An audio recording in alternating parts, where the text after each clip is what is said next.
आज Jammu press colony में lawyer action committee के सीनियर मेंबरान ने एक प्रेस कॉन्फ्रेंस का इनेकाद किया। इस प्रेस कॉन्फ्रेंस में उन्होंने अपनी कुछ मांगों का इजहार भी किया। आइए डालते हैं एक नज़र। हमने मुद्दे उसमें दो किस्म के उठाए थे।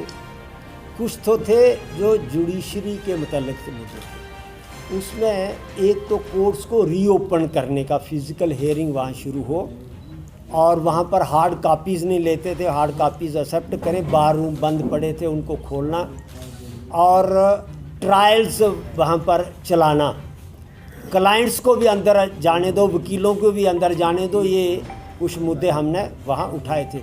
उनमें अभी रिसेंटली हाई कोर्ट ने फैसला किया कि फ़िज़िकल हेयरिंग जो है रिज्यूम की जाएगी। वो रिज्यूम हो चुकी है, पर अभी ट्रायल नहीं चल रही है। जो लोग जेलों में हैं वहीं पर सड़ रहे हैं, उनका कोई ट्रायल नहीं चल रहा है। तो हम कह रहे हैं कि ट्रायल्स भी वहाँ शुरू किए जाएं और हार्ड कापीज़ एक्सेप्ट करने का वो हो गया है। मगर अभी जो बार काउंसिल के इलेक्शन होने चाहिए वो इलेक्शन नहीं हो रहे हैं। भीम सिंह जी हमारे साथ बैठे हैं, इन्होंने सुप्रीम कोर्ट में भी रिट लगाई थी।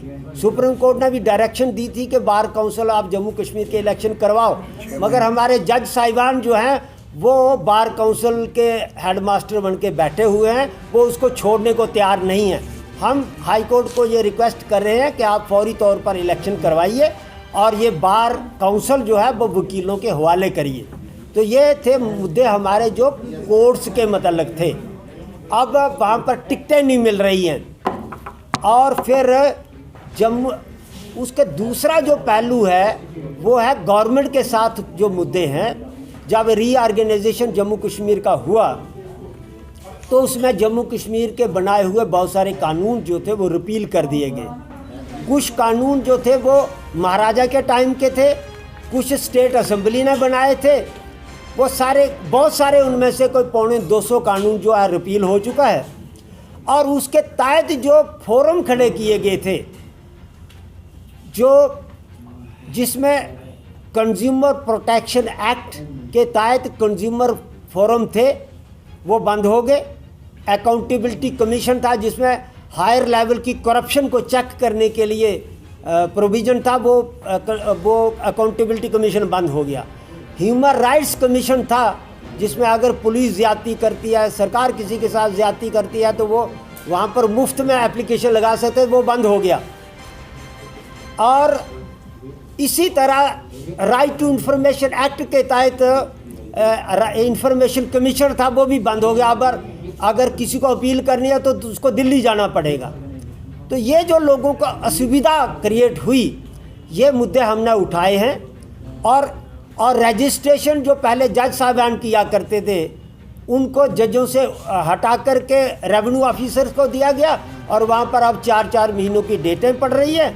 अगर किसी को जल्दी कराना है तो फिर लाखों में रिश्वत दे तो फिर उनकी रजिस्ट्रेशन हो रही है।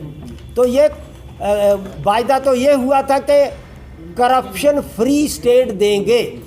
स्टेट तो नहीं, अब यूटी हो गई, तो अब फ्री करप्शन वाली यूटी दे दी हमको। जितनी मर्जी करप्शन करो, कोई पूछने वाला नहीं, कोई शिकायत सुनने वाला नहीं। That atmosphere has been created. इसलिए जो लॉयर्स एक्शन कमेटी है इन मुद्दों पे गवर्नमेंट के साथ बड़ी लड़ाई लड़ेगी और बड़ी लड़ाई के लिए हमने सभी पॉलिटिकल पार्टीज़ को, ट्रेड ऑर्गेनाइजेशंस को और बरादरियों की सभाओं को भी कांटेक्ट किया है। हमारा जारी है और हम इस बड़ी लड़ाई को भी आगे बढ़ाएंगे ताकि लोगों के जो अधिकार हैं वो उनको मिल सके, उनको इंसाफ मिल सके।